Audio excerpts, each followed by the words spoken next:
بسم اللہ الرحمن الرحیم اعوذ باللہ من الشیطان الرجیم بسم اللہ الرحمن الرحیم الحمدللہ رب العالمین الصلاۃ والسلام علی رسولہ الکریم وآلہ الطیبین الطاہرین المعصومین سیما بقیت اللہ فی الارضین روحی وارواح العالمین لتراب مقدمہ الفدا ولعنت اللہ علی اعدائہم مجمعین من یوم عداوتہم الی قیام یوم الدین اما بعد فقد قال اللہ تبارک و تعالی فی کتابہ المجید اعوذ باللہ من الشیطان الرجیم هل يستوي الذين يعلمون والذين لا يعلمون وقال رسول الله صلى الله عليه وآله وسلم طلب العلم فریضۃ علی کل مسلم ان اللہ یحب بغاة العلم۔ خدا کا لاکھ لاکھ احسان کہ ایک بار پھر آپ کی خدمت میں معصومین علیہ السلام کے فرامین لے کر حاضر ہوئے ہیں اور کوشش کریں گے کہ ان فرامین کی روشنی میں ہم اپنے لیے راستہ معین کر سکیں کہ جس کے ذریعے ہم فلاح پا سکیں۔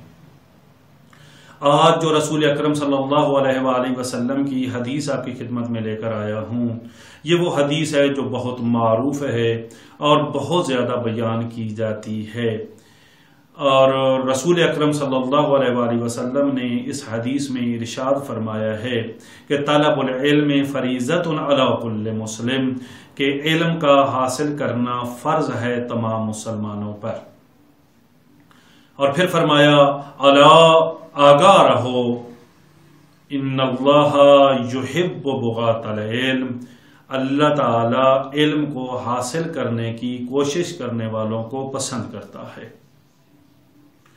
ان سے محبت کرتا ہے، ان کو اپنا دوست بناتا ہے۔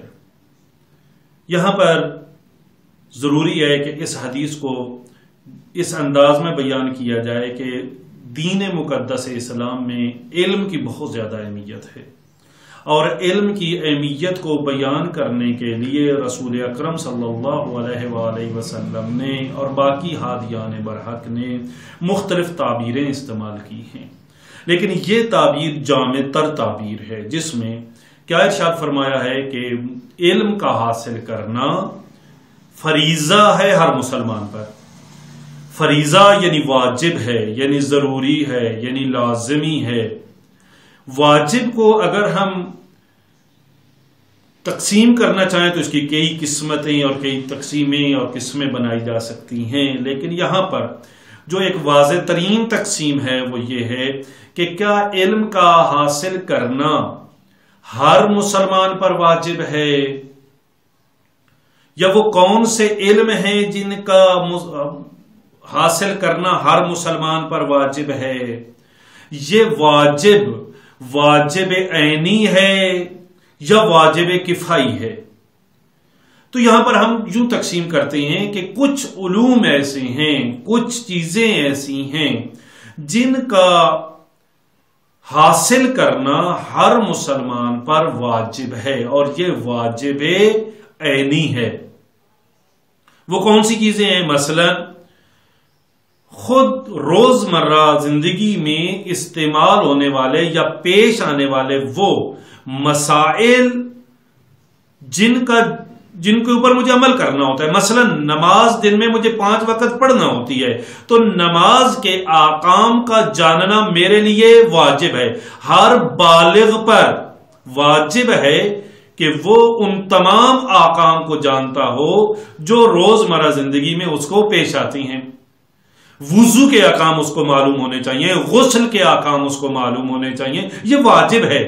روزے کے احکام جو ہیں وہ اس کو معلوم ہونے چاہیے، یہ واجب ہے ہر مسلمان پر کہ وہ مسائل جو اس کو زندگی میں پیش آتے ہیں وہ اس کے لیے واضح ہونے چاہیے، وہ اس کو معلوم ہونے چاہیے، یہ ضروری ہے ہر مسلمان کے لیے۔ اچھا، تو یہ ہو گیا واجب عینی، یعنی ہر مسلمان پر واجب ہے کہ وہ جانتا ہو کہ اللہ نے اس پر کیا فرض کیا ہے اور وہ جو فرائض ہیں ان کو انجام کیسے دینا ہے، یہ اس کو معلوم ہونا چاہیے۔ لیکن کیا ہر علم کا حاصل ہونا اس کے لیے واجب ہے؟ ہر مسلمان کے لیے تو نہیں۔ اس کے مقابلے میں ہوتا ہے واجب کفائی۔ واجب کفائی میں یہ ہوتا ہے کہ اگر کوئی ایک بندہ اس واجب کو ادا کر دے تو وہ سب کی طرف سے واجب ادا ہو جاتا ہے، اس کو واجب کفائی کہا جاتا ہے۔ مثلا غسل دینا میت کو غسل دینا یہ واجب ہے، کس پر؟ جو لوگ موجود ہیں۔ لیکن اگر کیا سب لوگ پھر لگ پڑیں اور اس کو غسل دینا شروع کر دیں؟ نا، کوئی ایک آدمی اگر اس میت کو غسل دے دے تو یہ واجب ان کی طرف سے ادا ہو جاتا ہے۔ نماز جنازہ پڑھنا واجب ہے، کن پر؟ سب مسلمانوں پر۔ اگر کوئی مسلمان مر جائے تو کیا سب مسلمان اکٹھے ہو جائیں ایک مسلمان کے جنازہ پڑھنے کے لیے؟ تو یہ ممکن ہی نہیں ہے۔ تو پھر کیا ہے؟ یہ واجب عینی نہیں ہے، یہ واجب کفائی ہے۔ اگر چند مسلمان اکٹھے ہو کر یا ایک مسلمان بھی اس کا نماز جنازہ پڑھ دیتا ہے اور نماز جنازہ پڑھنے کے بعد اس کو دفن کر دیتا ہے تو یہ واجب ادا ہو گیا، یہ واجب کفائی تھا، یہ سب کی طرف سے واجب ادا ہو گیا۔ اسی طرح کچھ علوم ایسے ہیں کہ جن کا حاصل کرنا واجب عینی نہیں ہے، وہ واجب کفائی ہے۔ مثلا میرے علاقے میں خدا نخواستہ کوئی ایسی مرض پیدا ہو جائے کہ اس مرض سے لوگ مرنا شروع ہو جائیں اور میرے علاقے میں کوئی ڈاکٹر موجود نہ ہو، تو پھر کیا ہے؟ اس وقت یہ ڈاکٹری کا علم حاصل کرنا، یہ علم پزشکی کو حاصل کرنا، یہ میڈیکل کے علم کو حاصل کرنا اس علاقے کے تمام لوگوں پر واجب ہو جائے گا۔ لیکن اگر کوئی ایک شخص ڈاکٹر بن جائے اور اس ضرورت کو پورا کر لے تو یہ وجوب باقی لوگوں سے ختم ہو جائے گا، تو یہ وجوب صرف اس شخص پر ہو جائے گا۔ یعنی یہ واجب عینی تھا، واجب کفائی تھا کہ ایک شخص کے ادا کر دینے سے سب سے یہ واجب ختم ہو گیا، ساقط ہو گیا، ادا ہو گیا سب کی طرف سے۔ تو اس کا مطلب یہ ہے کہ علم کا حاصل کرنا، کچھ چیزوں کا علم حاصل کرنا واجب ہے اور کچھ چیزوں کا علم حاصل کرنا واجب کفائی ہے۔ واجب عینی کچھ چیزوں کا علم حاصل کرنا، واجب کفائی کچھ چیزوں کا علم حاصل کرنا ہے۔ کچھ لوگ اگر حاصل کر لیں تو وہ باقیوں سے ساقط ہو جاتا ہے۔ یہاں پر جو رسول اکرم صلی اللہ علیہ وآلہ وسلم ارشاد فرما رہے ہیں کہ طالب العلم فریضۃ علی کل مسلم،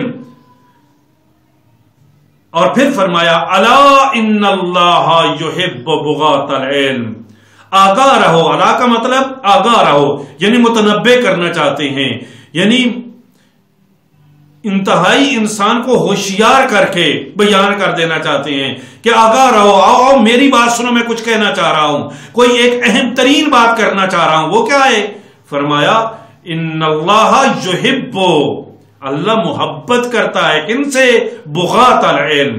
بغاۃ یعنی وہ جو بہت زیادہ محنت کرتے ہیں، بہت زیادہ کوشش کرتے ہیں، کس کے لیے؟ علم کے لیے۔ وہ جو علم کے لیے بہت زیادہ کوشش کرتے ہیں اللہ ان سے محبت کرتا ہے۔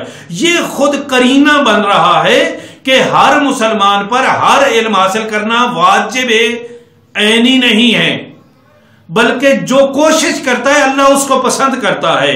پس یہ اس بات کی علامت ہے کہ اگر کوئی اللہ کی پسندیدگی لینا چاہے تو اس کو چاہیے کہ وہ کوشش کر کے علم کو حاصل کرے۔ پس علم کے حاصل کرنے کی جو فضیلت ہے اس کو بیان کیا گیا ہے، اس کی اہمیت کو بیان کیا گیا ہے۔ فرمانا چاہ رہے ہیں رسول اکرم صلی اللہ علیہ وآلہ وسلم کہ علم کو حاصل کرو اور اس کو واجب سمجھو، یہ بہت اہمیت کا حامل ہے۔ اس کو حاصل کرنے کے لیے اگر تمہیں مشکلوں سے بھی گزرنا پڑے تو مشکلیں برداشت کرو۔ کیوں؟ اس لیے کہ اللہ بغاۃ العلم سے محبت کرتا ہے۔ خدا ہم سب کو علم حاصل کرنے کی توفیق عطا فرمائے، عالم بننے کی یا متعلم یعنی شاگرد بننے کی یا ان دونوں سے محبت کرنے والا بننے کی توفیق عطا فرمائے۔ وصلی اللہ علی محمد و عطرتہ الطاہرین۔